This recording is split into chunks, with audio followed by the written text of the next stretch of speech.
Welcome everyone to a new episode of my comprehensive NFL player review series, Studs and Duds. If this is your first time catching Studs and Duds, this is actually my longest standing series, going back to when this channel first began as a Madden channel, where I use my ratings changes for my own custom Madden roster to discuss the rising and falling players around the NFL.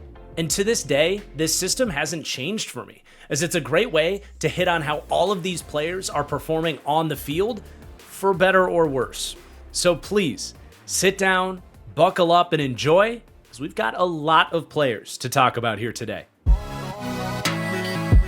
It is good to be back with our first episode of Studs and Duds for the 2025 season. Today, we're going to be breaking down the AFC West, choosing this division because as of this recording, all but the Raiders have played through 8 games. That was the most I could find for any of these divisions. Once we get through Thursday Night Football this week, we should have another division to pick here.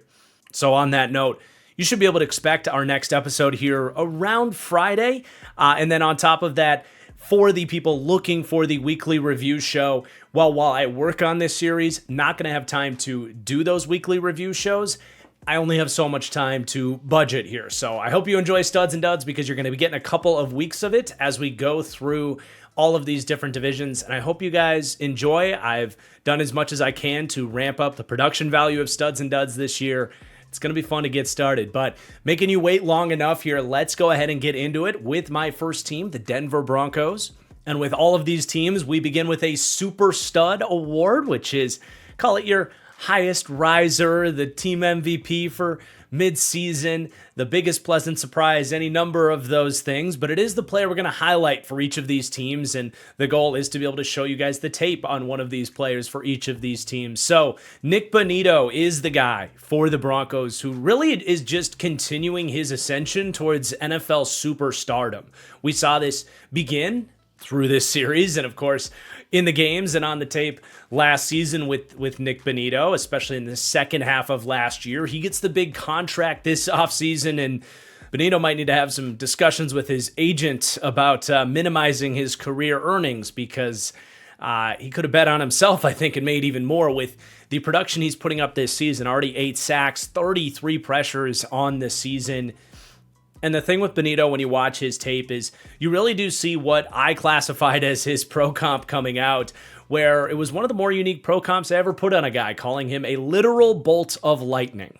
Was an athlete coming out of Oklahoma without a whole lot of pass rushing moves, but one thing was clear. This dude's get off and bend is different. The way he's able to fly off the ball and threaten that edge with his bend is unique. And he mostly weaponizes that to get his production in the NFL. But that was something he had coming out the gate. What he's gotten better and better at, and the fact that he is developing is terrifying for NFL teams and offensive tackles, is that he's starting to understand how to win with some inside counters. Tackles have to get out wide and quickly in those angle sets, and Bonitto's gotten better and better at using inside swipes to threaten the inside corner and get some production that way and keep tackles guessing. And I also think he's gotten even better at timing the snap and really weaponizing that elite get-off that he does have. So he's absolutely climbing. As far as the ratings is concerned, he gets a +5 for this midseason episode here. He goes from a 79 rating to an 84. Broncos fans might want that to go even higher. It's going to come in time as he continues to produce. If I have any sort of comment on this from a negative perspective, it's that anytime you get a guy that's going to be threatening double-digit sack production on a defense like this, I think people are going to want to start to throw him into the conversation with those elite edge rushers. I'm not quite there with him yet. You look at the pass rush win rate, he's 30th in the NFL. He has a couple ways that he has obviously weaponized, as we described. It's leading to excellent production. I think I'm giving him his fair praise, but there's still a lot to be unlocked. And I will just say this, if he is able to discover more of a power element to his game without jeopardizing that get off and bend, you're talking about some sort of quasi-Micah Parsons-esque skill set. Parsons has similar athleticism to a Bonitto, but with more of a power element. If Bonitto can find that, holy hell, this dude's going to be winning Defensive Player of the Year awards. But a congratulations, nonetheless, to Nick Casabenito for winning the much acclaimed Midseason Super Stud Award here on the channel. Let's keep talking about some Broncos, though. We're going to go to the offensive side of things. I think J.K. Dobbins is running really hard for Denver. You do see a back that has some of the best vision in the league. He's done a good job to ward off the young R.J. Harvey for the primary workload in this backfield, and I don't think that would be the case if he wasn't making the most of these opportunities and continuing to build off of what was a good year last year. And as we look forward, they have themselves a good back here in J.K. Dobbins. I'm curious to see if he can keep it up this year, as last year it was a little bit of a roller coaster year for Dobbins, where he did start strong just like this for the Chargers, and then he tapered off as the year went on, got a little bit more banged up, which has been an issue for him. But ultimately, Dobbins earns 3 ratings points this week, going from a 77 to an 80, and has proved to be quite the value on that 1-year, $3 million contract that Denver awarded him this offseason. But then there is R.J. Harvey as well, their rookie second-round pick. A second-round pick that I was critical of them investing as much in him as they did. I think we've certainly seen the upside and the flashes that got Sean Payton so excited about R.J. Harvey. He's had really just a few plays where you see that big playability, and you got to give him credit for that. So that's where he's getting the +1 here, 71 to a 72. Still a lot to be desired with him, though. I know it doesn't work this way, but if you take away those 2 long runs for a combined 90 yards, his other 42 carries this year have gone for just 110 yards. That's 2.6 yards a pop, and you do see a guy that does struggle right now with a lot of the bounciness and vision issues he had at UCF. Something he got away with at his level of competition. I think if they're going to lean into him more consistently and be a more reliable running back for them, he's going to have to be better in terms of making the most of well-blocked runs, which, of course, he's had a couple of explosive plays, but he's wasted a lot of good plays too. So it's not all positive in R.J. Harvey, but to see some of those explosive plays be able to happen at the NFL level definitely needs a little bit of love here. But then with the pass catchers, Marvin Mims, he's really looked the part to me when they do go his way. He's going to get a +1 for me, 74 to a 75. But it's a little bit frustrating as well in that I wish they would go his way more. There's some weeks where it feels like they want to get him super involved in the screen game and get him those manufactured touches where he shows off like, yeah, he's a Pro Bowl caliber return man. He's got the shiftiness in those types of looks. But when they push the ball down the field to him, he has shown a very Tyler Lockett-esque skill set where he's not the biggest guy, but he's really good at tracking the ball down the field. And it seems to me like good things happen when they involve him in the vertical passing game, but he's only seen 32 targets this season. And again, a lot of those are just on those gadgety plays. So I still want to see more volume for him, but definitely looks and passes the eye test to me. And then Troy Franklin as well, the other young wide receiver here, showing some good stuff. He's been a little bit more streaky than a Marvin Mims, and they've actually leaned into Franklin a good bit more than Marvin Mims. So Mims has seen 32 targets. Franklin's seen 52, and Franklin has continued to exhibit some drop issues and some questionable moments with the ball skills and his frame, but overall, he's getting a +2 here, 71 to a 73, and he as well looks the part as a starting caliber receiver here. Definitely has some of that field stretching ability, has that chemistry with Bo Nix. We saw a big play earlier in the season where Nix is rolling left, Franklin breaks up the field, and Nix finds him. So going back to college, they've got that connection. I think that's a big part of why he has seen the larger target share than a Marvin Mims. Both these guys are relatively similar talents, and they're nice, valuable weapons to be ancillary pass catchers in this Broncos offense. And then we have Evan Ingram, our first player falling today, going to go from an 80 down to a 79, so nothing major. And I do think this is largely usage, but he just hasn't been particularly efficient when he has been out there.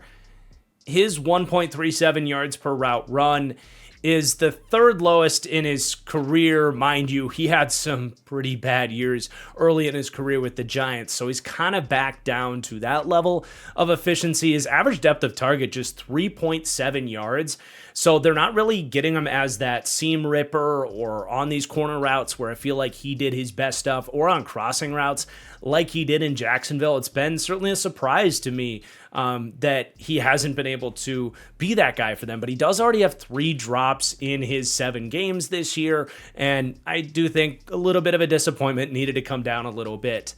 Nate Atkins, though, in that tight end room, deserves some love way down in the ratings there. He was a 61, completely unknown player, but he gets a +5 up to a 66, really for his blocking. But he has played a lot for this team.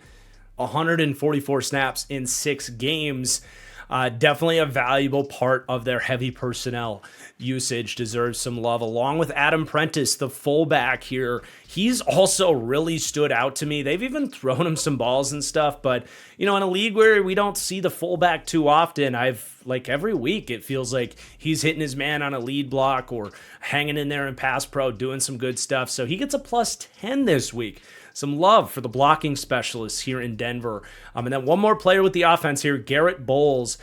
Dude, he just kind of gets better every single year. If you look at his kind of pass blocking efficiency metrics and all of that, he's allowed just 4 pressures this season, which is an even better rate than what he was at last year. If you project that forward, that would be about 8 pressures on the year. He allowed 13 last year, 22 the year before that. He just, again, despite him being 33 years old, just keeps getting better and better and better. Just so reliable there at left tackle. He's been good in the run game as well. He is a great athlete. Sometimes when these players get into age 33-year-old season, you kind of want to just say they are what they are. But in the case of Garrett Bowles and some other exciting veteran linemen like him, you can actually continue to get better and better and better the more reps you add to your Rolodex. And that's a +1 for Garrett Bowles, 85 to an 86, which might not even be high enough if he does only allow 9 or 10 pressures this season. But let's talk a little more defense for Denver. So Jonathan Cooper, one of the other edge rushers here, he's going to get a +1, 78 to a 79. He continues to get better. And if it isn't getting better necessarily in the sense of him doing something we didn't know he could do, it's that he just continues to prove himself that he can produce, and his motor is going to get him a lot of that production. He's not the traiciest guy. He's got a decent get off. He's got a decent bull rush, a couple of counter moves to work in there. But he isn't this fear factor edge rusher or anything like that. But his relentlessness to get after the quarterback, fight his way through angles, to get those big cleanup sacks. It's a big reason why his sack total is so large. But he's a perfect fit within this system that runs so many blitzes and twists and stuff. And it's just that kind of spark of energy with a good combination of athleticism and power on top of it that makes him such an effective player here. He's a good run defender as well. They paid him last season, and it's been well worth it for Denver with him as just a really quality number 2 guy. He's on my list of your archetype number 2 edge rushers, frankly. And I mean that as a compliment. And then inside that rotation, Dondre Tillman. Tillman's going to get a +1 up to a 70 now.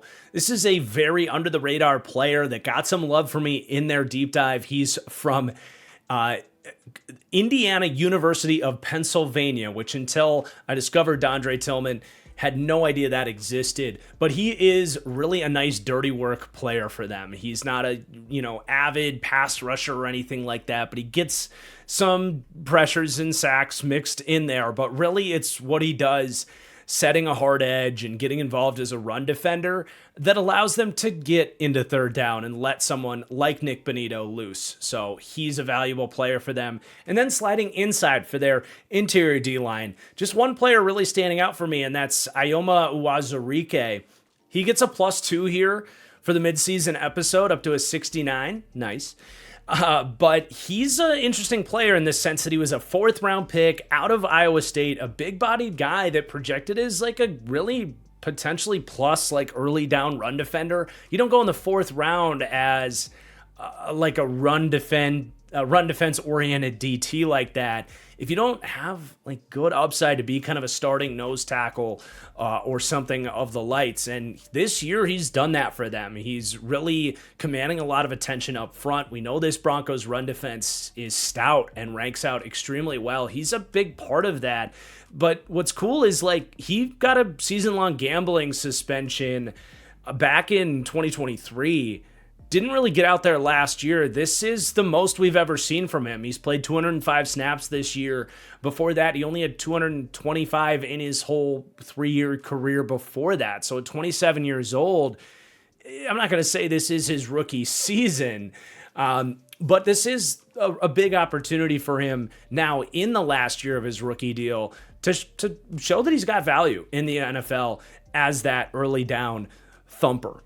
But there is going to be a player going down for the defense, and it's not going to be a surprise for Broncos fans. It's Alex Singleton. It's only going to be a -1 down to a 77 rating, but it's all coverage-oriented issues with him. He's still been Alex Singleton as a run defender for the most part, getting involved around the line of scrimmage, but teams have really isolated him coming off the injury especially. I mean, he's never been a great athlete, but we saw it with Saquon Barkley in the Eagles game. There's been other games this season where he's just gotten picked apart in coverage.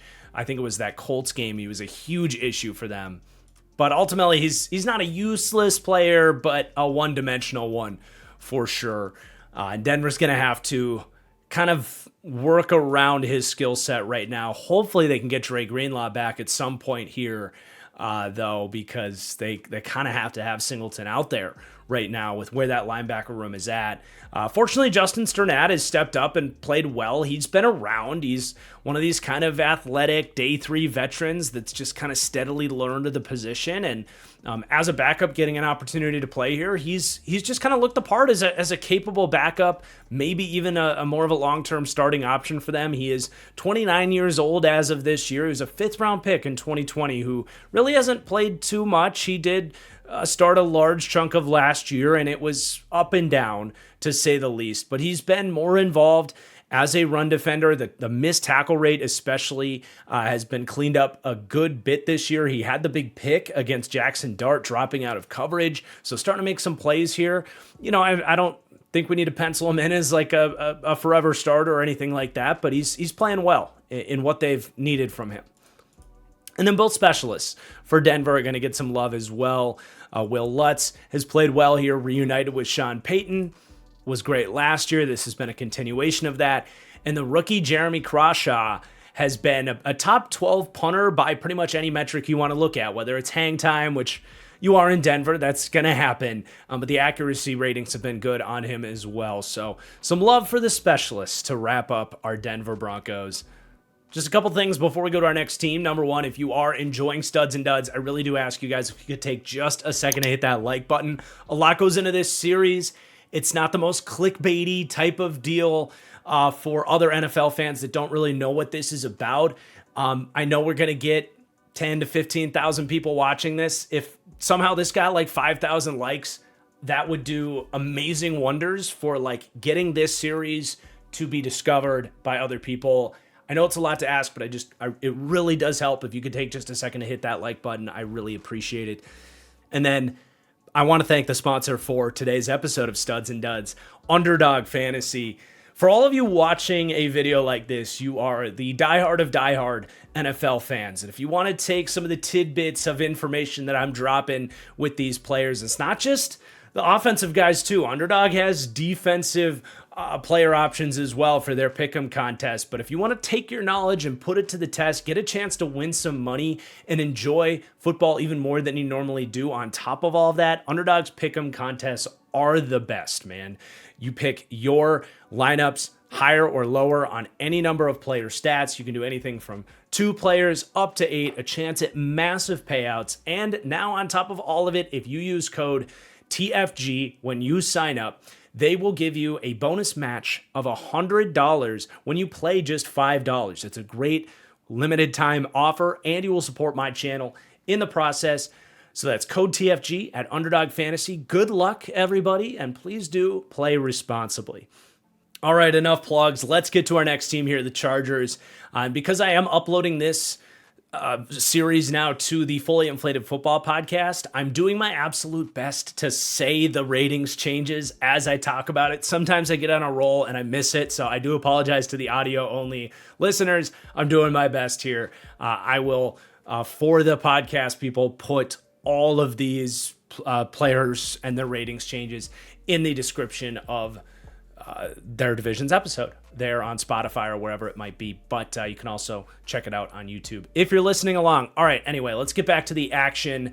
So with the Chargers and their super stud, I thought about going with Justin Herbert, but I got to rave about my dude, Oronde Gadsden II, the rookie tight end here.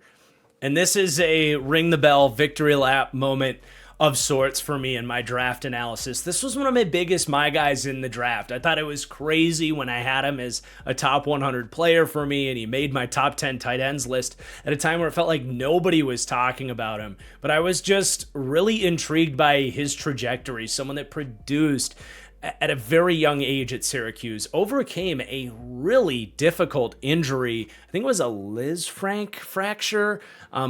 I could be wrong about that, but it was something like that can be debilitating for so many people, and he battles back from it, continues to produce. It was a huge part of that Syracuse run that was like kind of a college football playoff contender. And dude, all of the things he did at Syracuse, he's doing for the Chargers. He's a plus route runner for a tight end.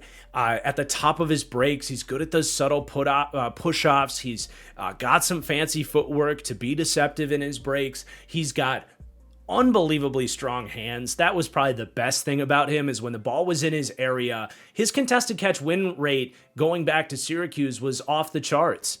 Saw 28 of such targets in his final season alone and came down with 61% of them, but 50 on his whole career. He came down with 56%. Sure enough, here with the Chargers, he's showing off that same skill set. He's 3 for 3 on contested catch targets, and I think it's just the beginning of it, as especially these last 2 weeks, he's become a focal point for Justin Herbert and this passing attack. So I just love the way that the Chargers have identified him as yet another problem for defenses in this offense, in this passing game. We've got other pass catchers to talk about here today.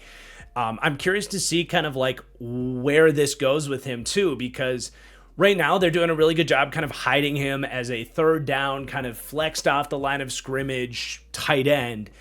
He hasn't shown as much as like an inline blocker. I think if he could continue to put on weight as he's been working on, going back to his time at Syracuse through the draft process, he's not where he needs to be yet if he's going to be a full-on superstar, true tight end. And he doesn't have to go that route. You can continue to just use him this way. We saw it with Zach Ertz for his whole career.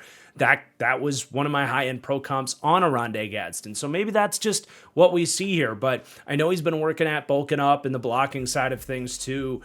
So I'm curious to see if there's so much more to be unlocked with him. Needless to say, though, a very fun rookie. As a 5th-round pick for the Chargers, an absolute steal, a great playmaker for them. He gets a +7 in the ratings, a 67 to a 74. But yes, Justin Herbert was also a super stud candidate. He is playing the best ball of his career. I am so not afraid to say that. Chargers fans will tell you this has always been him.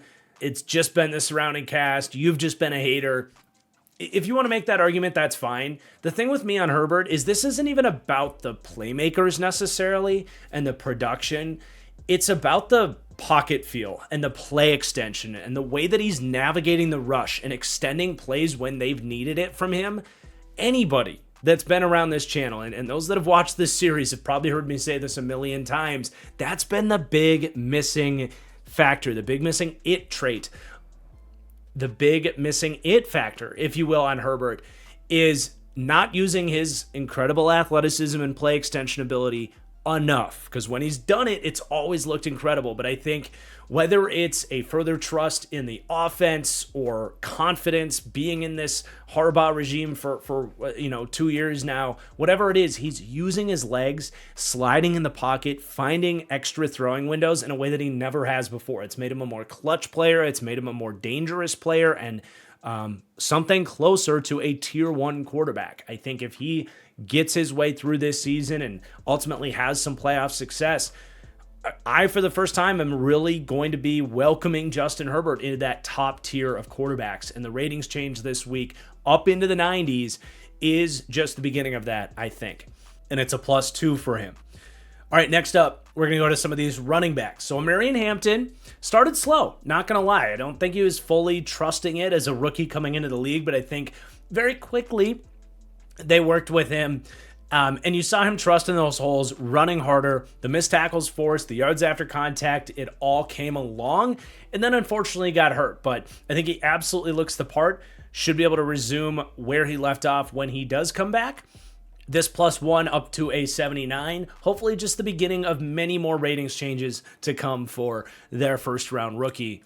But the beauty from a Chargers perspective is they don't need to rush him back until he's 100%, because Kamani Vidal has forced himself into the spotlight for this coaching staff that seemingly has wanted to do everything in their power to not give him an opportunity, whether it was last year in his rookie season, whether it was the offseason where they put 2 running backs ahead of him. He didn't even make the damn team out of training camp.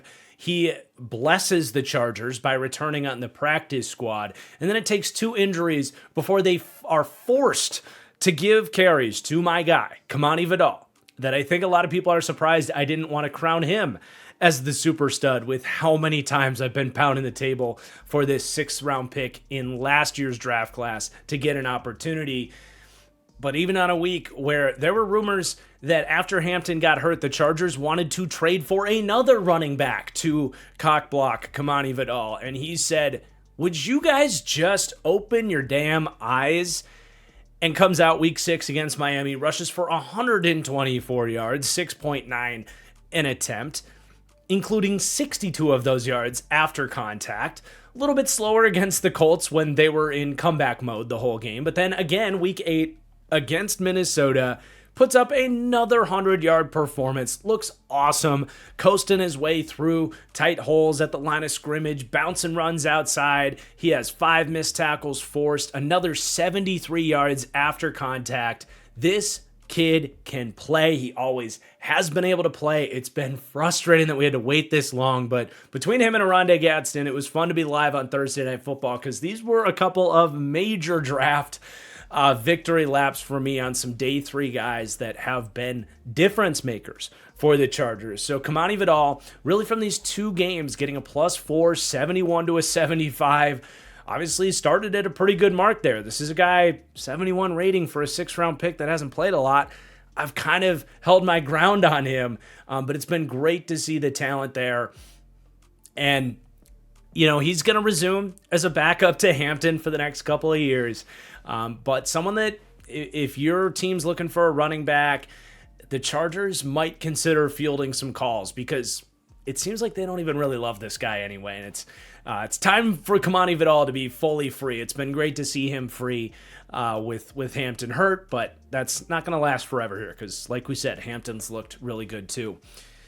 But we got to talk about some of these pass catchers. It's been a weird adjustment with the Chargers after the last couple of years to think about this team as having so many different guys to throw to that are playing so well. We obviously talked about Gadsden already. We know what Ladd is capable of, but Keenan Allen is coming in here and just resumed really where he left off with Justin Herbert. He's actually leading the team in targets this year and receptions, but he has been like perfect in tandem with everything we said about Justin Herbert and the play extension. He really does seem to be that guy, to no surprise. I mean, he's been practicing with Justin Herbert since he came into the league, since Herbert came into the league outside of just last season. But when Herbert is extending plays, Allen's the guy that's sifting through zone coverages or working back to him in scramble drill. And he's been awesome in contested catch, trust throw opportunities too. He's leads the team in contested catch targets at 16. He's come down with 9 of them for 56%. He's just been that savvy vet that they really needed on top of all of these other kind of young, explosive options as well. So he's fit in really nicely. So Allen's going to get a +2, 81 to an 83. Creeping back a little bit towards his old glory days. He's still not like the most dynamic player or this crazy separator. And all the way what he used to be, but definitely deserves his love. But then Quentin Johnston, he's been a little bit more quiet lately, but he's going to get a +3 for his season, up to a 76. And he really has provided so much juice for this team. He's at 12.5 average yards depth of target. And the only reason that's lower is there's the occasional kind of screen pass and stuff that they'll mix in with him. He can definitely do that. And the drag routes as well is something that's been a staple of his career. But really where he's brought a ton of value to this team is, if you look down the list a little bit more, you see guys like Tucker Fisk and Scott Matlock playing a lot this year.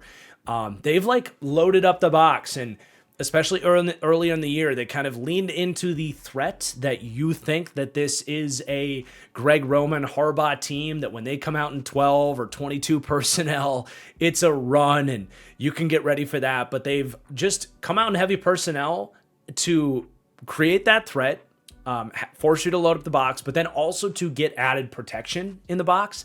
And then they've drawn up some really nice ways to lean into Quentin Johnston's field stretching ability. The one big caveat with Quentin Johnston over his career with that, though, has been the ball skills, whether it's drops or still having the ability to kind of track the ball and go play physical at the point of attack if need be.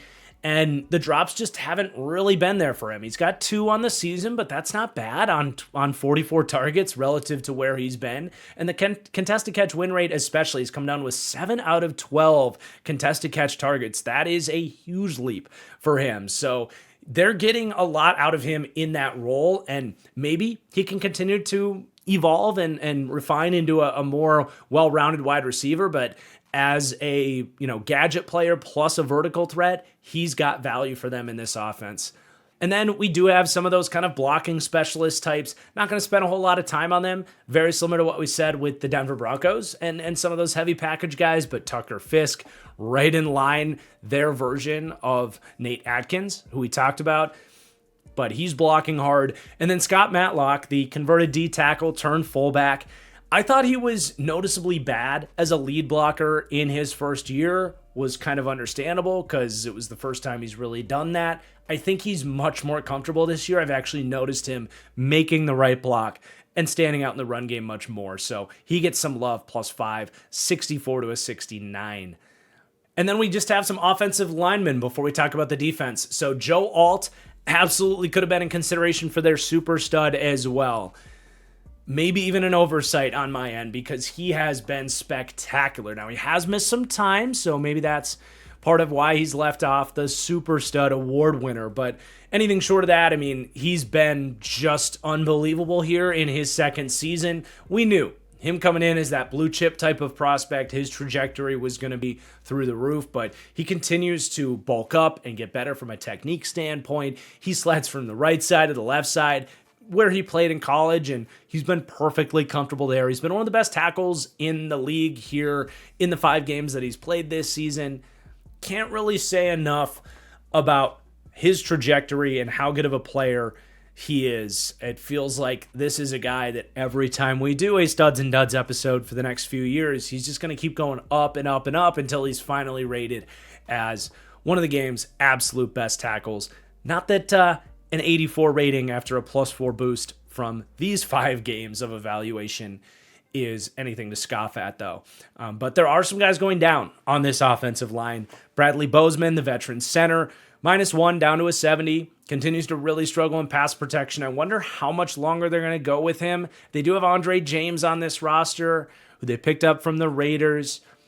They like Bozeman for his mass and what he brings in the run game.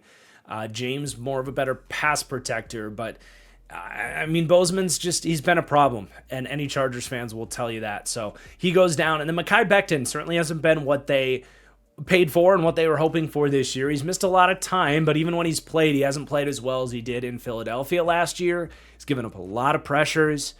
He's got 4 penalties on the year, and he's even falling off a lot of blocks in the run game as that massive guy on the inside. He's having a hard time latching and sustaining blocks. So he comes down 1, and if he keeps playing at this rate, he's going to fall much more in the next one, frankly. It's a smaller sample size because of the new team and, some of the missed time, but it really has not been good. And we might be heading towards a one-and-done season with the Chargers if it doesn't turn around for him here.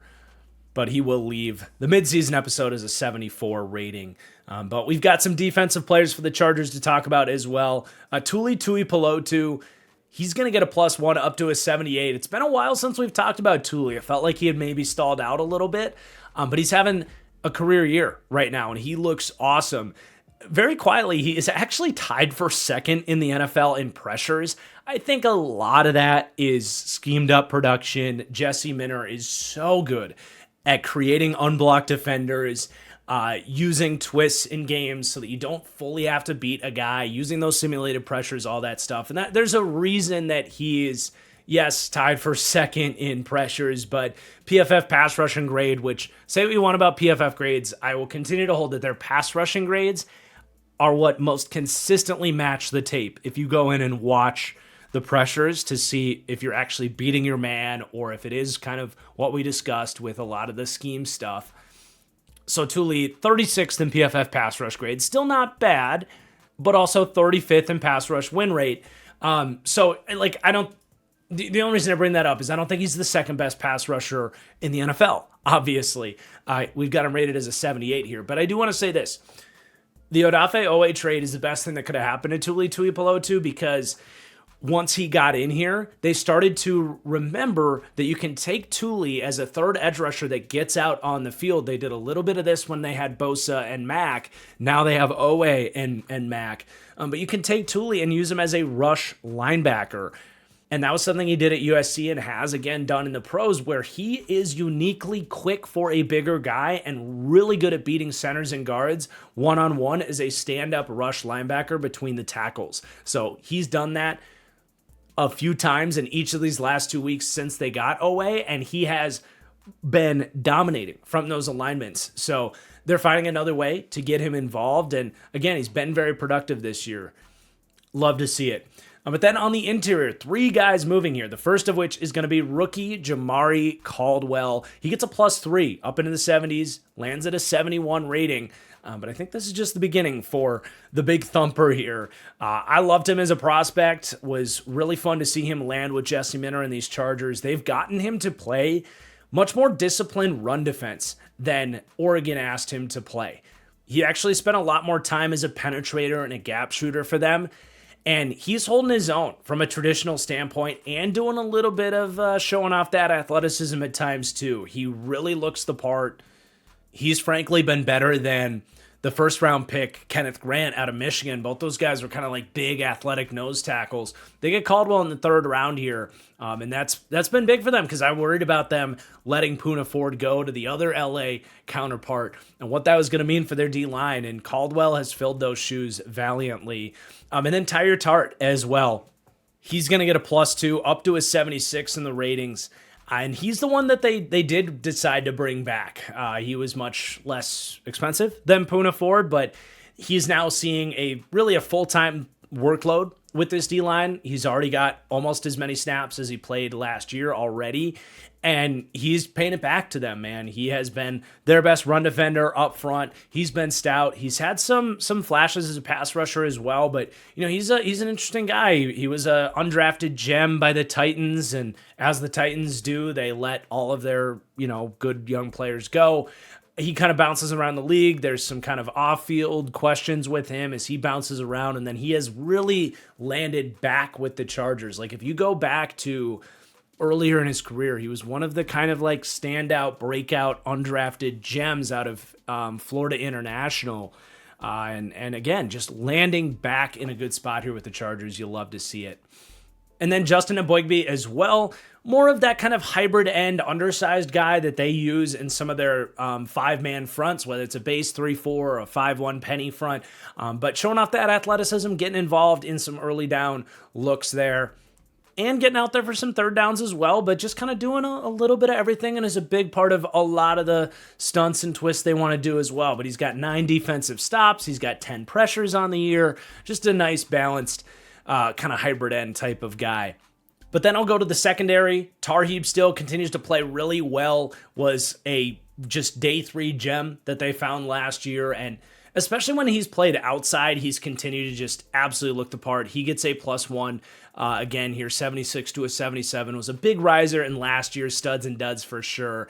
Honestly, it might have been more of like a +2. However, once they traded Alohi Gilman to the Ravens, they moved around their D-backs a little bit, and they've had to play Tarheeb still a lot more as a nickel corner, and he hasn't had quite as good of tape in there. He's missed some more tackles. He's been attacked more in coverage. I think he's definitely better as an outside corner. I think they're making efforts to keep him out there more after that little experiment. But yeah, he's been really good on the outside. And then Cam Hart as well, kind of in tandem with Tarheeb still. I think still has a little bit more juice as a higher upside outside corner, but Cam Hart's like just a really good lengthy body on the perimeter. He's a steady tackler. He's a smart guy out of Notre Dame, more of a physically limited guy, and he benefits from playing in this system that lives in off zone coverage. Hart's not the guy you want playing a bunch of man coverage, following around a bunch of athletic receivers, but you get him as kind of an extension of your safety staff in this style of defense. He's shown that he's a really good player, so he gets a +1 as well, up to a 75. And then Benjamin St-Juste. He has come over from the Commanders, where he was awful last season, and he has just been kind of rotating in the secondary. They rotate a lot of these guys. Still is really the only corner that gets full-time playing time, whereas Hart, Dante Jackson, and St-Juste have all kind of been brought into the fold here. And St-Juste, again, just like we said with Hart in this system, protects him from his long speed. And he's been able to play off contest catches from top-down zone. He's been tackling exceptionally well. Not a single missed tackle this year. I've been crying for Washington to take a look at St-Juste as a safety for a long time.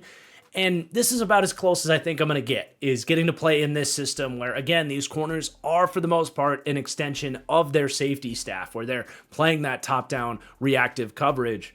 He's found a nice home in this system as a rotational player. So he gets a +2, up to a 72. And then the last guy, the rookie RJ Mickens, he's gotten to play now with the trade away of Alohi Gilman. He's only played about a game and a half worth of snaps, so the rating's not going to go too crazy here. It's a +2 from a 66 to a 68 for the 6th round pick. But he's definitely got my attention, man. Number one, this Chargers team has really known what they're looking for in these day 3 DB picks. Look at Cam Hart and Tarheeb still. But Mickens especially was a very fascinating potential diamond in the rough type of prospect. I didn't love his tape at Clemson, but what did stand out to you is that he kind of just hung around for 5 years at Clemson as a pretty steady player, was never a problem for that secondary, but not a lot of ball production or standout performances. But he ended up with 6 passes defended in his last 5 games at Clemson, burst onto the scene with ball production that he had never really shown in his time at Clemson. And then he comes out and tested extremely well. Flashed some athleticism there in his workout that you didn't really see on tape, frankly. So that's the type of interesting trajectory that can lead to these guys proving that they should have gone a lot higher in the draft. So there's really good early returns in the basically game and a half that he's played over the last 3 weeks. He has gotten a pick against the Vikings, tracking down an overthrow from Carson Wentz. He has really cleaned up things well as a tackler. He has basically been a rotational dime safety for them since they traded Alohi Gilman away. But I do think what they've seen from Mickens was a big reason they wanted to make that move to get rid of Gilman, because Mickens has a lot of similar things that he can bring to the table there. And when they had Gilman, they basically started 3 safety packages the vast majority of their snaps. They obviously haven't done that the last 2 weeks with Gilman out, but I think with what they've seen from Mickens, they should be able to get back to that with him, and that would mean Tarheeb still is going to move back outside, because when they're not in 3 safety packages, that's when they would take Tarheeb still and move him inside. So I think this is all going to be for the better of their defense. and could definitely be a player here in Mickens that when we get to the end of the season, he gets a massive spike, settling into more of a full-time role for this defense. All right, next we have the Kansas City Chiefs.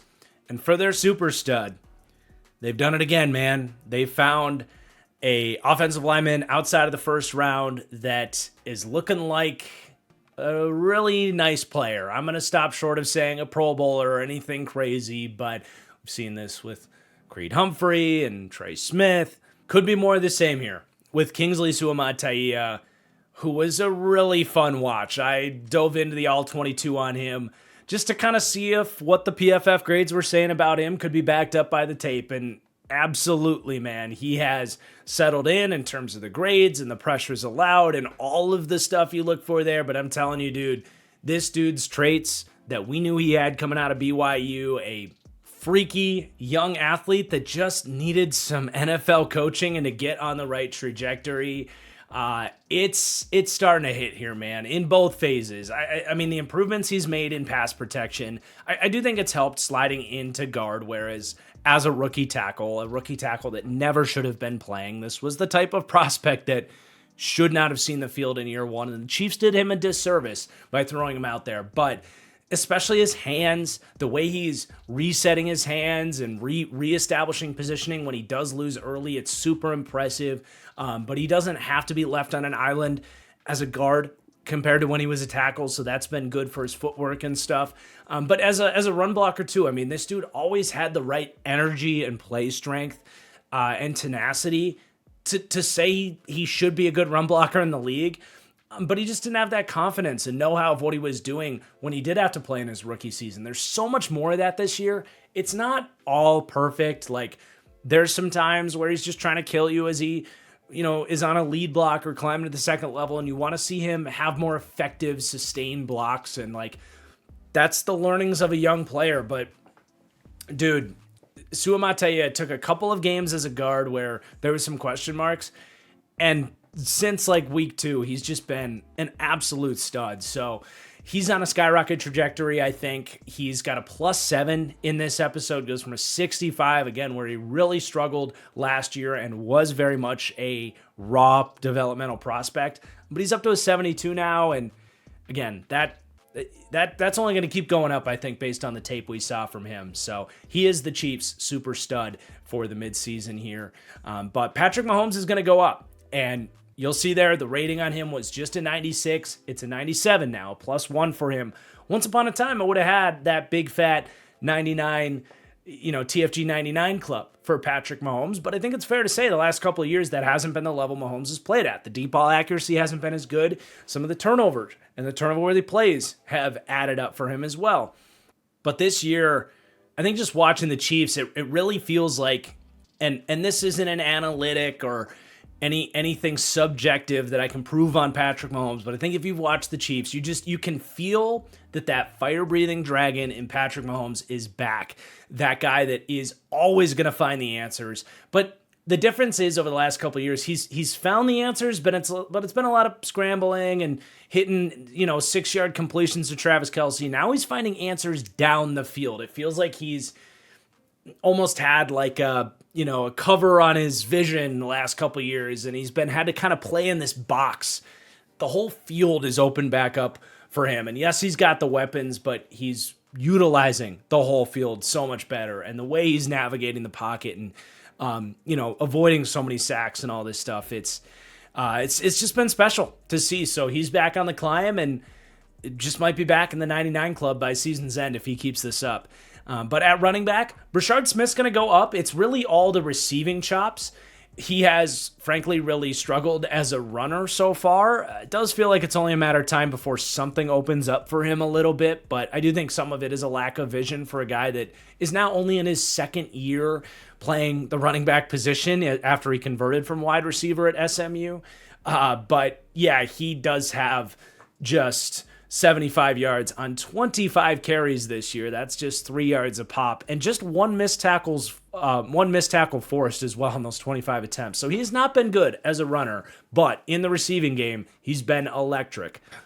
14 receptions on 18 targets for 122 yards. And he does have 5 missed tackles forced on those 14 receptions. So he's brought a spark to this offense. Very similar to like some of those years when Jerick McKinnon, not the biggest name or anything like that, but there was a couple years where they would just stash him for the playoffs, knowing that he was a guy that would always get hurt. So you never really remembered Jerick McKinnon, but he was a big impact for this offense in those playoff runs. If they can just have a healthy version of Jerick McKinnon that they can actually use during the regular season, that's an underrated piece. And I see a lot of that with Brashard Smith.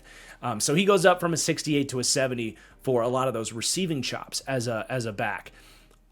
And I just want to say a little bit more. Having that style of running back on this Chiefs team is more valuable than a lot of other teams because Andy Reid is one of the best at designing the screen game where you're going to be able to make a big impact there as that type of back. And because Mahomes is so good at creating plays and finding, creative opportunities to get the ball to your check down options, a guy like Brashard Smith's going to have some added opportunities there too. So it's, again, very valuable for this offense for him to emerge in that way.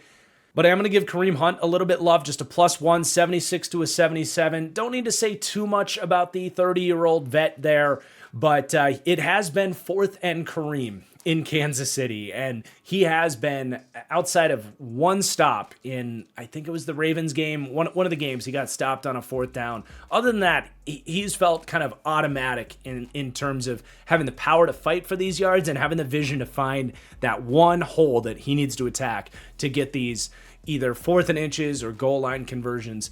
He's been a nice, pickup and return story for the Chiefs. But then you go to these playmakers where these guys are really playing well. You've got Rashee Rice, plugs right back into the lineup, and he gets a +1, just kind of a continued build on top of what he's shown in this Chiefs offense, just so steady. And he's a guy that, unless he adds more to his game, I don't think he's like a true number 1 or that is necessarily like his rating is going to climb much higher than I've got him right here because they use him in such a limited role, frankly. It's almost hilarious at a point. Like his average depth of target this season on his 18 targets, 2.8 yards. Like it is slants, it's tunnel screens, it's putting him in motion before the snap and throwing him a pop pass. He's not a traditional wide receiver. He just isn't. This is as close to like the old Deebo Samuel as we'll see, where it's like this is almost all scheme getting him open and him being extremely dangerous after the catch. So he's a unique conversation when you look at the crazy production a guy like this is going to have. He's going to score a touchdown every week. He's going to have 8-9 receptions. He's probably going to, if he gets a whole season, he's going to have 1,400 yards. But it's like, what do you do with that when that skill set is so far removed from a lot of the challenging things that top receivers have to do? But goddamn, is he good at catching a slant in full stride, not dropping it, boxing out a guy if he needs to, breaking a tackle and getting upfield for 6 yards. And, he's the difference for the Chiefs a lot of times between a 2nd and 8 and a 2nd and 2 because of his efficiency in how they use him in the schemed up game. So I know it sounds like I'm trashing Rashee Rice. It's just the reality of how he's used. And I don't want football fans to lose sight of don't just look at the stats and be like, oh my God, that's, a top 8 receiver in the league. I just don't think it's that simple if you want to have a realistic conversation about him. But that doesn't mean him getting back isn't extremely valuable for this Chiefs offense and that he's, I guess, entirely overrated or not good. It's just, there's nuance to the Rashee Rice conversation. But then Xavier Worthy, he's also going to get a +1. He's obviously dealt with a lot of injuries, and he hasn't been able to be fully unleashed in what I think many were hoping was going to be a further breakout season for him after he went from, in many ways, kind of a gimmick player, doing a lot of the Rashee Rice stuff, frankly, last season, to the playoffs hit, and it's okay, he's a legit vertical weapon. They've had some hits this year. That's why he's getting the +1 here. And he's continued to show that he can win some tough catches that you wouldn't normally expect from a guy at his frame. So again, I'm praising him here. It's just I'm I'm still itching to see him fully break through as kind of like somewhere around where we talk about like Jamison Williams and Jalen Waddle. I think Worthy can get there. He's not there yet. The injury definitely has slowed him down, but he's creeping his way up here. So a +1 up to a 77 for Worthy. And then when Worthy did go down, it was Tyquan Thornton that stepped up and broke out. Former second-round pick for the Patriots. I always liked Tyquan Thornton. It's been really fun to see him show that he can play in the NFL as that vertical threat that he was coming out of Baylor. But I always hated the landing spot because you just knew like it wasn't going to be a fit with Mac Jones, who's just not someone that expands the whole field for a vertical threat like Tyquan Thornton, right? Mac Jones is much better at those anticipation middle of the field throws. The Chiefs are going to open things up and let you go down the field and make catches down the field. And that's what Tyquan Thornton can do. So he gets a +5 up to a 72. He's obviously like falling by the wayside a little bit as these other receivers are becoming more healthy. But he's a great backup for the Chiefs to have in case of injury. And I think this might not be the first time we hear of Tyquan Thornton now that he's kind of shown that he can make these plays, gain some confidence back.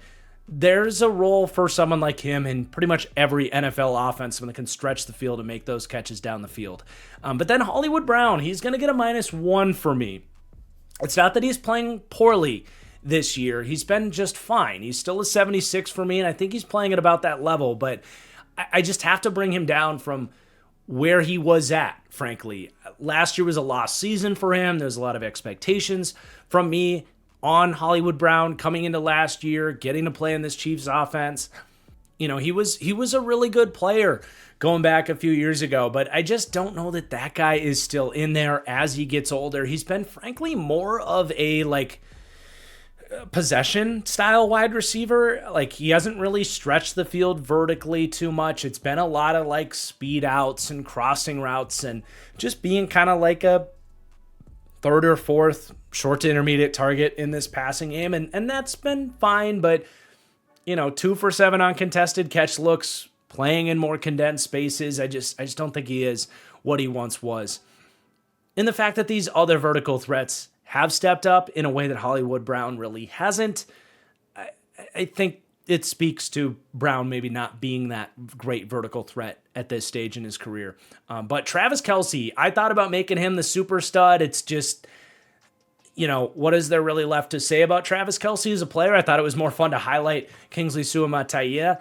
But it's just as big a deal that Travis Kelce is playing like we know he's capable of, certainly closer to his prime. But last year, dude, I really thought Kelce was on the outs. I mean, very quiet regular season, looked horrible in the playoffs. All the like, you know, traveling the globe and the Taylor Swift of it all. But dude, he's in great shape. Outside of some frustrating, uncharacteristic drops that I think will regress back to the mean, he's been like as good as he's been after the catch in a few years. He's been like separating and has been such a key part of this Chiefs surge this year. So a +5 for Kelce up to a 90 once again.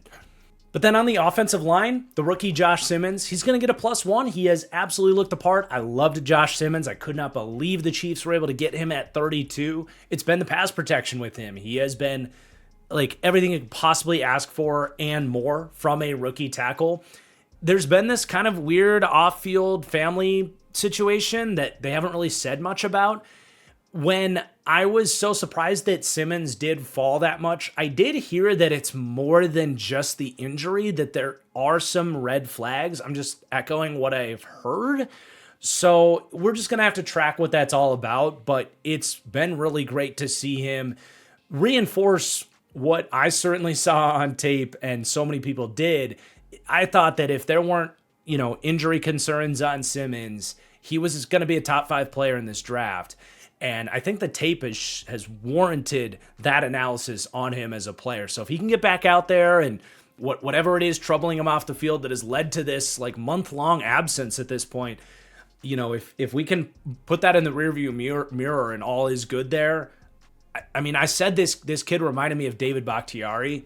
If you just drop that into everything that the Chiefs are going on, like a young David Bakhtiari, I don't think I need to convince you how big of a deal that would be. But Jalen Moore, the guy that they paid to be their left tackle before Josh Simmons fell into their lap, he's played just fine. So it's been nice to have him as an option. I think they've gotten exactly what they thought they were paying for there, as just a capable, playable tackle. Not the long-term answer or anything like that, but they're paying him $15 million a year to just not be a turnstile, and that's been the case. And he's been a pretty good run blocker for them as well. So he's going to get a +1 as well, both him and Simmons getting that +1 mark. And then our last player for the offense, Mike Caliendo. He had to play a lot for the Chiefs last year, and he really struggled. But this year he's been a lot better when they have had to go to him. So week 7 against the Raiders, he had, I think, the best game of his career. No pressures allowed, was awesome in the run game. Week 8, went back to looking questionable as a pass protector, gave up 3 pressures in that game, but was grading out well as a run blocker as well. So it's nothing crazy here for Caliendo, but a +2, up to a 65 rating. Maybe looking like more of a serviceable backup guard for them. But now let's talk a little defense. Not a lot of movement for the Chiefs defense. I think more or less they've been kind of what I expected from so many of these guys that we've had a lot of time to kind of evaluate and understand who they are. Just not quite as much to discover with this Chiefs defense. But I do need to give Drew Tranquill some love. It's been well overdue at this point. I think he's just steadily gotten better and better and better in more command of this Steve Spagnuolo defense. This is his 3rd year here. But I think he shows up more and more as the Chiefs, really in the time that Drew Tranquill has been here, have become a more and more consistent run defense. I don't think it's a coincidence that he's been, playing better as a part of this progression from this defense. But it's not just showing up, getting to the right place at the right time, the read keys and all that stuff. His missed tackle rate has gone way up or improved tremendously since he's been here. He was at 8% missed tackle rate in 2023, which is fine, but it climbed back up to 12% last year. He's down to a career best 2.6%, one of the most consistent tacklers in the league. I think he's playing his best ball here, and generally speaking, he's a guy that I guess I'm guilty of this, but I tend to just kind of dismiss because he's been a solid player. I think he's been better than just solid. I think he's just been straight up good this year and needed some love here. So he's gone +2 in the ratings from a 76 to a 78. But then you've got at the 3rd level with the secondary, Jalen Watson having the best year of his career in a contract year. He gets a +2 for me, up to a 77. And that's like quality number 2 corner range. That's really how he's playing this year. And they've needed that because they're, one of their big free agent purchases in Christian Fulton has missed pretty much the whole season. So they've needed Watson to really step up as an outside corner. And, he's been targeted 26 times this year for just 15 receptions. That's a very steady 50% reception percentage allowed for just 170 yards, 3 passes defended, 0 touchdowns allowed. He's just been straight up good this year. He's probably heading towards a really nice payday, maybe from somebody else, depending on how the Chiefs value him and their ability to replenish players at this position, as they've done. Watson himself was a 7th round pick, but Noah Williams, their 3rd round pick this year, he's shown some really exciting flashes. Now, it was mostly early in the season. He's had some more downs in recent games, getting targeted, allowing more plays. So it's just a +1 for Noah Williams. That's going to happen for rookie corners, but I think to show the highs is good to see. And he's definitely their type. There's a lot of Jalen Watson and a lot of these kind of lengthier corners that the Chiefs have targeted. It wasn't a surprise that they like Noah Williams, and it's not a surprise that he's shown some flashes early. So he gets a little bit of love, up to a 70 with the +1 bump.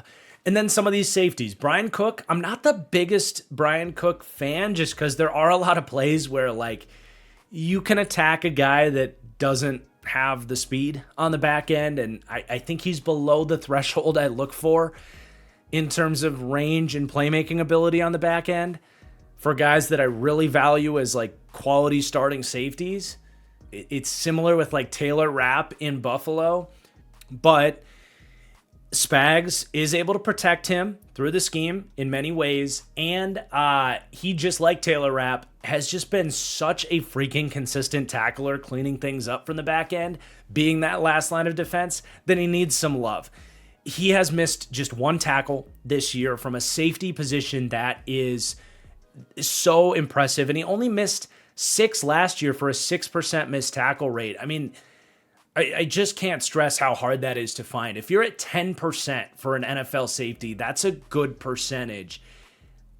And he's at like 4% going back through last year. So there's something that he's bringing of value to the table back there. And he's had a couple nice plays on the ball earlier in the season. When he is in position, he can find the ball. It's just, I'm not here to rave about Brian Cook's coverage capabilities, but again, as far as cleaning things up, being a run defense presence, he's had some value. And then Chris Roland Wallace has really started to catch my attention. Undrafted pickup in 2024 that played a little bit last year, but he's one of these Chiefs types of DBs where he just plays a little bit all over the field. They find different dime packages to get him out there. He's played a little free safety, some nickel corner, strong safety, you name it. But he's been an outrageously consistent tackler, has no missed tackles in his Chiefs career, now on 314 career snaps going back to last year. Again, that's really hard to find. He had a good pick in the Giants game, rotating as a deep safety. He's looking like another one of these kind of Chiefs gems that they found, undrafted out of USC last year. He was a cornerback, now converting to more of a hybrid DB type of role for them. So he gets a +3 up to a 68 rating. And then one more guy here is going to go down for the Chiefs, and that is the kicker, Harrison Butker. Drops 2 ratings points down to a 77. Just hasn't been the good old Harrison Butker that we really have come to expect over the years. Just not as reliable. He's missed 3 PATs and 3 field goals this year already. But now for our final team, the Las Vegas Raiders. It's a shorter list here. It's a decent amount of red here. It's been a tough year to find optimism on the Raiders. We'll try to highlight some of it this year. But for their super stud, we'll start there with some optimism. Jamal Adams, the veteran safety. He gets a +3, 74 to a 77.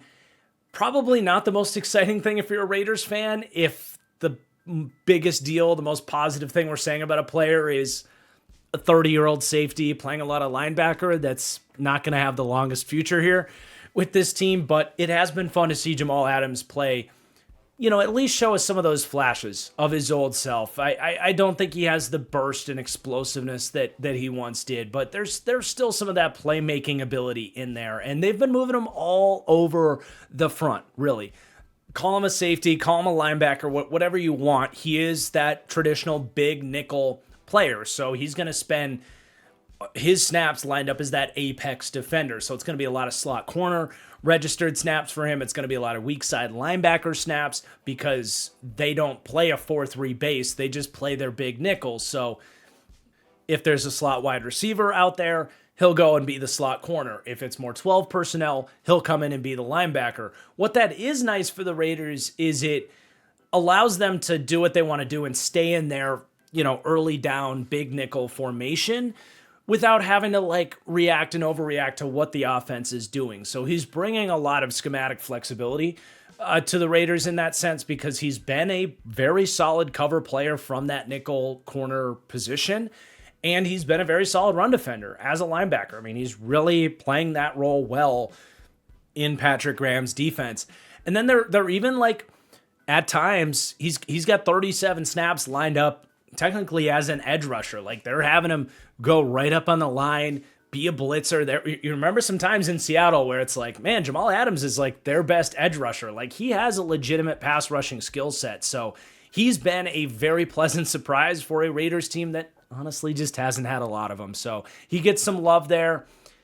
It's a +3 up to a 77. It hasn't all been perfect. He's missing 25% of his tackles. There are some reps where you see him as a linebacker at 213 pounds. He can get drowned out in the run game. So it's not like he's back to superstar status, but it's a nice bump for him. But let's talk some offense for the Raiders, if we must. Geno Smith's going to get a -3 for me. It's pretty self-explanatory, I fear. I mean, he is 28th out of 30 eligible quarterbacks in turnover-worthy play rate. He's had just some ugly interceptions, overthrows, poor decisions in costly moments that they've been backbreaking, but it's been the ugly without the good on him. I mean, in Seattle, he didn't have this much ugly, but you could forgive a bad interception here or there because he would come out with these just, I mean, it felt like every week, Geno Smith was qualifying for like top 10 throws of the week type status. And you're just not seeing that with the Raiders, not nearly as much. I mean, he really did, I felt like, bring with him from Seattle the ability to see throwing windows that not a lot of guys have, exceptional arm talent, the ability to throw with touch, and great placement on so many of these throws. You're just not seeing the good, and you're seeing the bad. It's again, very self-explanatory with him getting the -3. This has not worked out. I hope now coming off the bye week, getting Brock Bowers back, he can settle back in. This is a very different offense than what he's ran in Seattle. So, maybe, just maybe he can turn a corner here. I would love to see it. But he's at risk of, frankly, being one and done here with the Raiders with how he's playing. But Trey Tucker's playing well. At least there's a positive there. It's really funny that they just picked up Tyler Lockett because I've said this a couple times this year that we've seen a lot of flashes of Trey Tucker, of Tyler Lockett in there with Trey Tucker as kind of a smaller receiver that can do a little bit of everything.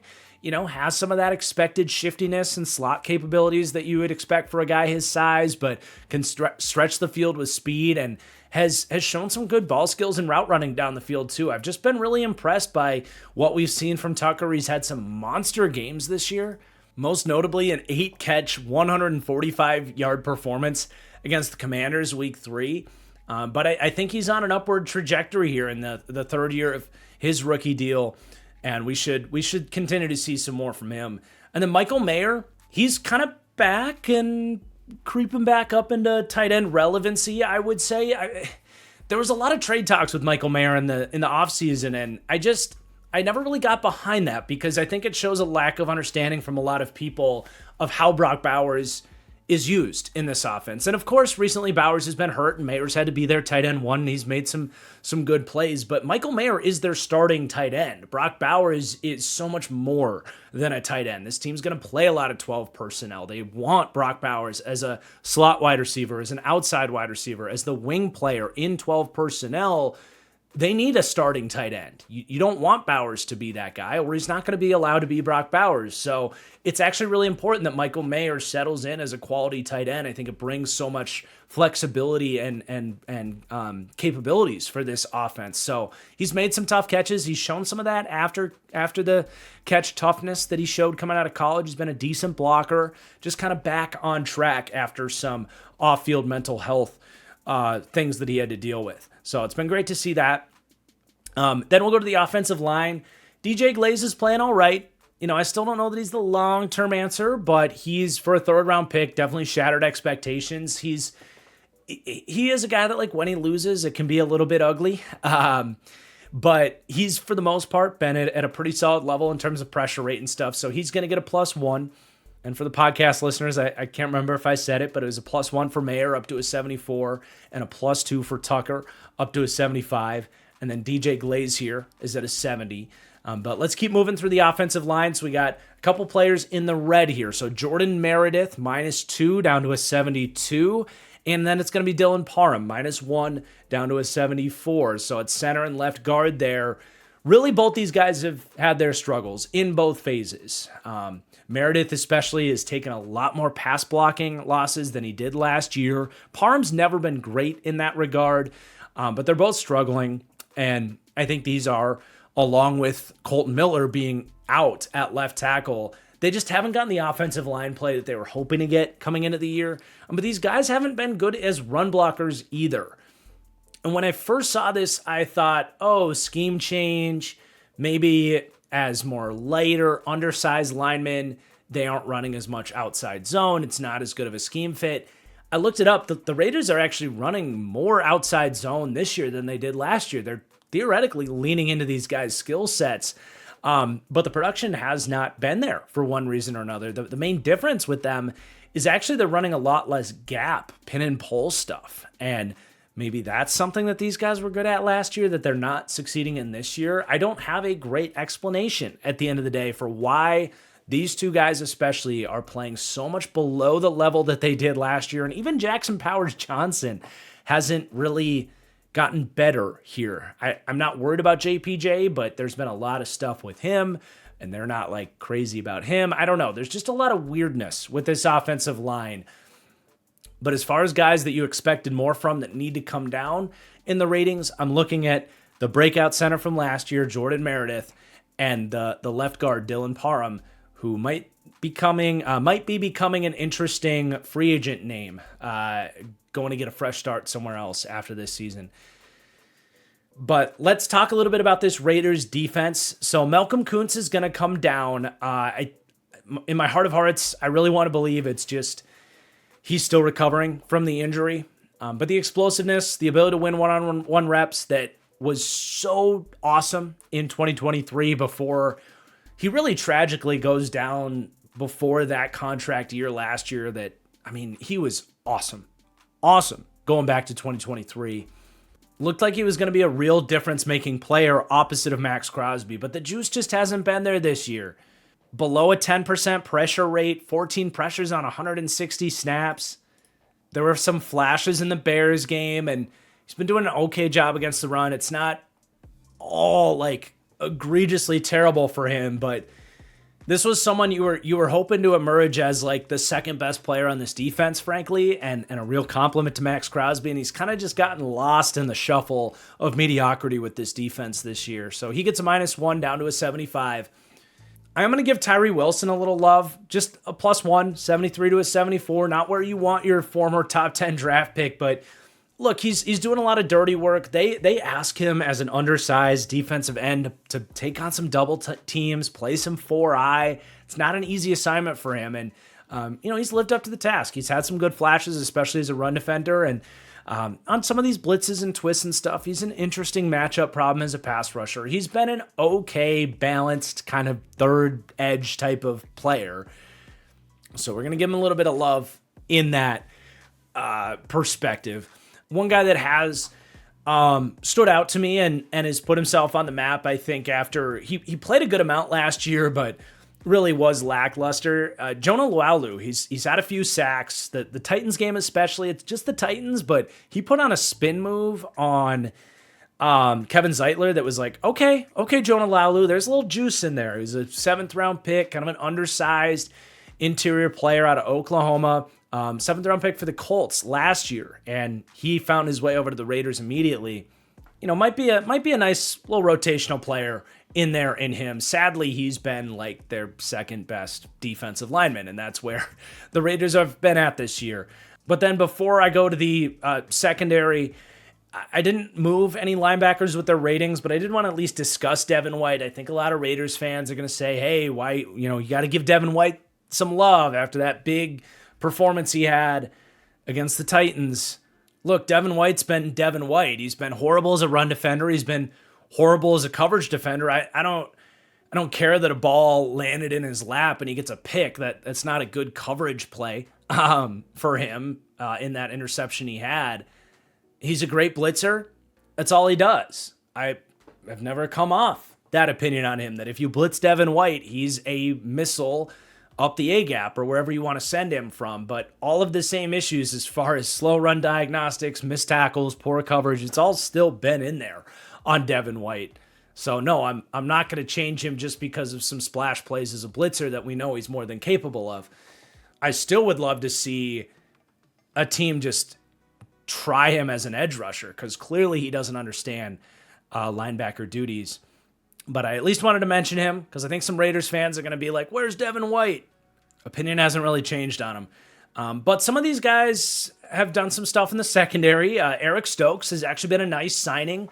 He just kind of continues to be a corner that this applied to him on the Packers last year and certainly with the Raiders this year too, which is easier said than done behind this pass rush. He's just been a guy that you haven't had to notice too much. Been targeted just 19 times this year, allowed just 10 receptions for 120 yards.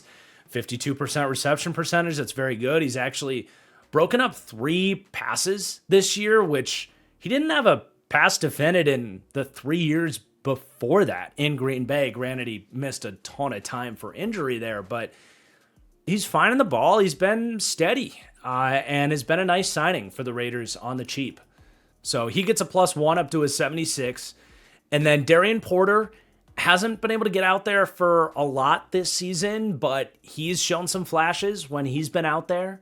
Between the 4 games he's been available, he's played about 2 full games worth of snaps, and he's been targeted just 3 times, and all he's done is allow a one catch for 9 yards.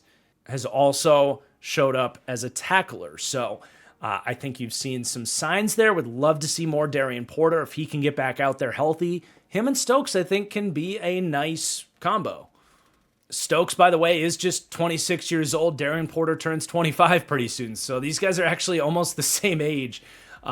They could turn into a, if you pay Stokes, that you could turn this into something closer to a building block. I mean, we still have to see a lot from Porter, but he was an exciting prospect that hasn't shown bad tape yet. And then Jeremy Chin as well. He's been moving all over the field. He's shown up a few times in coverage, but he's having by far his best year on his career as a tackler. And this is a improvement of what he did last year. He's been a kind of a career like 12% missed tackle guy. Got it down to 8% last year under Dan Quinn. Now he's halved that again to 4%. So he's showing up, playing a decent amount of free safety and some box safety and just being that versatile safety that he is. It's been a nice signing. He also gets a +1 up to a 77. So between Stokes and Porter, we'll see if they want to extend Adams. Like, if this team has anything fun going on, it's the combination of size and players that they have in their secondary that hopefully they can continue to kind of build off of that here into the second half and give you something to feel good about with this Raiders team. But that's going to do it for your AFC West studs and duds. Again, aiming for probably Friday evening for one more of these episodes this week, and then we are out of town in Chicago for a wedding this weekend. The goal, I think, would be 3 in each of the next 2 weeks. This is all loose schedule to kind of look forward to here with studs and duds. But again, I do ask, if you have not hit that like button yet, it really would be a huge, huge favor. I really appreciate it. Of course, make sure you're subscribed as well if you're not and you enjoy the series. We got lots more to come here with this series and all my other NFL content. But overall, let me know your thoughts on the ratings changes this week. Thank you so much for watching. I hope you enjoyed, and we'll see you for the next one. Peace out.